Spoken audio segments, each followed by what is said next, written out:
all the machines in here are over 100 years old. This one here, the lathe, being 1867 from Fitchburg, Massachusetts. Originally, the building extended another 30 feet into the laundry over here. They had a huge tub that could hold 200 people's clothes, and it spun at 1,000 RPMs.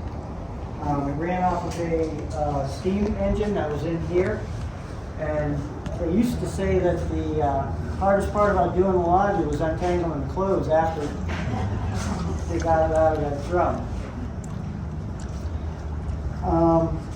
There are 4 machines here: the bandsaw, the table saw, the planer, and the swing saw that originally weren't in this building.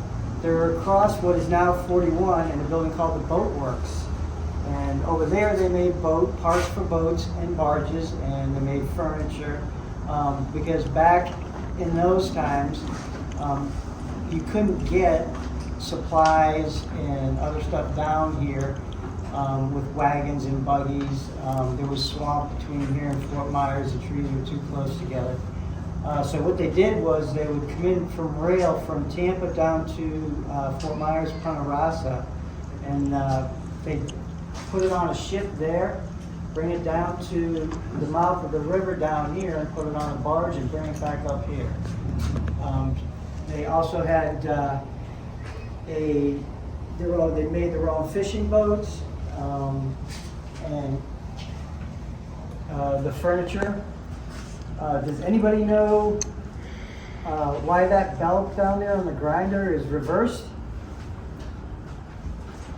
To make the grinder go in the opposite direction, the reverse direction. Because in the normal direction, the sparks would be flying up in your face. So once you turn the belt around, it spins it in the other direction, and you're heading towards the ground. The whole thing runs on a line shaft. Belts and pulleys run off of this machine here, which is a Z 6-cylinder, 6 horsepower. Single cylinder. Single cylinder, sorry, and 6 horsepower. And it runs up here to this line shaft, which makes this belt go to this line shaft. Originally, when they had the steam engine in here, which was way in the back here, the belt went up to this. It was a 6-foot flywheel, and it went up to this 4-foot flywheel over your head, and then came back down to the 2-foot flywheel on the line shaft. And the reason for that was to make the machine speed up, because if you're running at 100 RPMs with this wheel, this one is running at 300 RPMs. So they would have a series of smaller pulleys to make the machines get up to speed. About 1917, they got this machine here. It runs on gas. Once it heats up, you can put diesel in there and kerosene. And then when it starts acting up, because it's from Canada, we give it some Crown Royal, and it smooths right out. Try Canadian Club. Right, yeah. Either one, it's happy. Well, I had a couple of pieces of wood. So we have to check the octane before we put it in there. This is the, there used to be a blacksmith on this end of the shop, about 15 extra feet out. And this is the blower from the blacksmith. If you notice, there are 2 pulleys here. One is the idler pulley, and that just spins with the belt on it. And then when you move the belt over to the drive pulley, that makes the machine go. And all of these machines are like that. They have a clutch that will move the belt over to the drive pulley.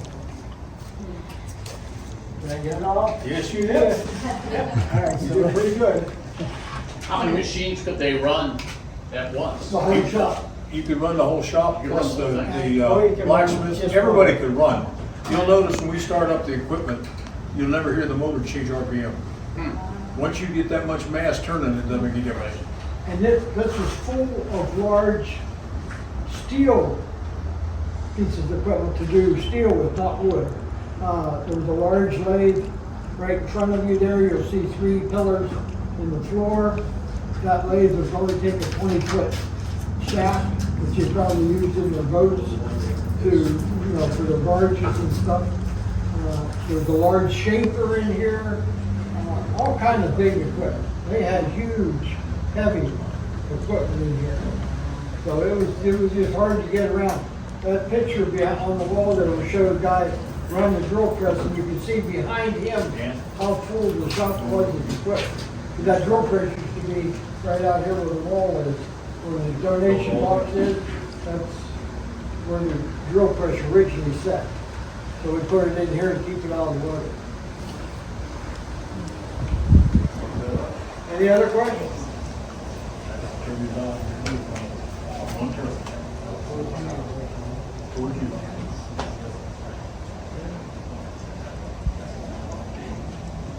Yep.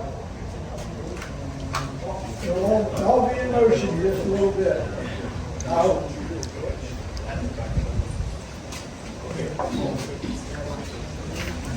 Let's say that and let him start thinking.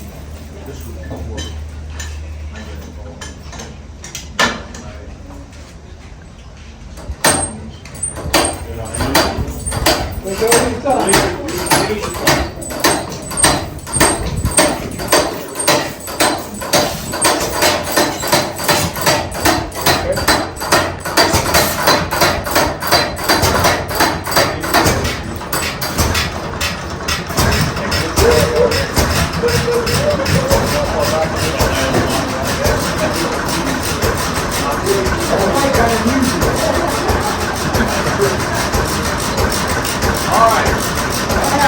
Now, because this thing is no belts off, we turn this on real slow.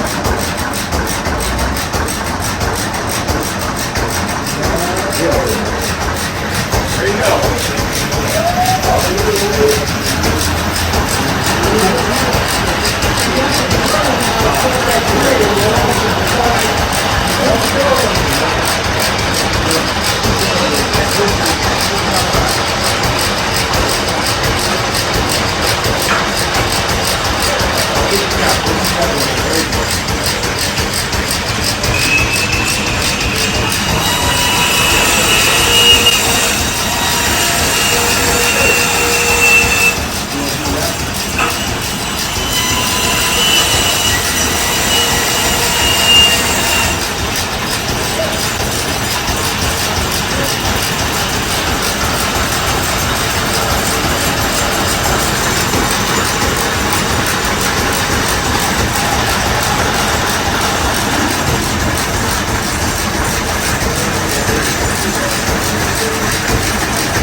Now, he told me this was an 1867 lathe. We use it to make parts with it, but it's still do anything a modern lathe will do. Including self-feeding.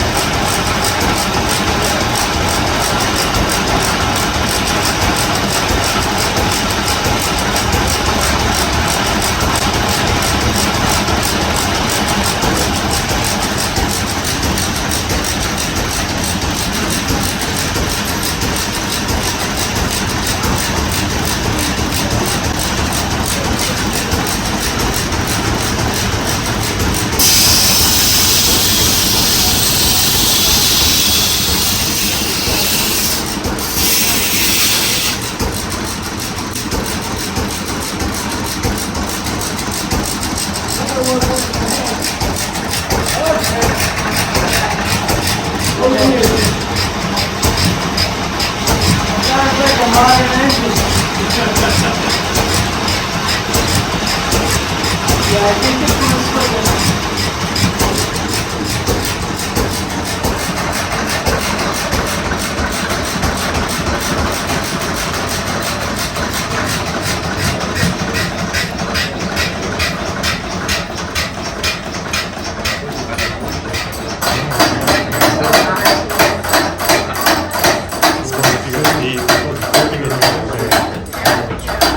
Hey, you need a good engine, if you want to stop, turn the fuel off.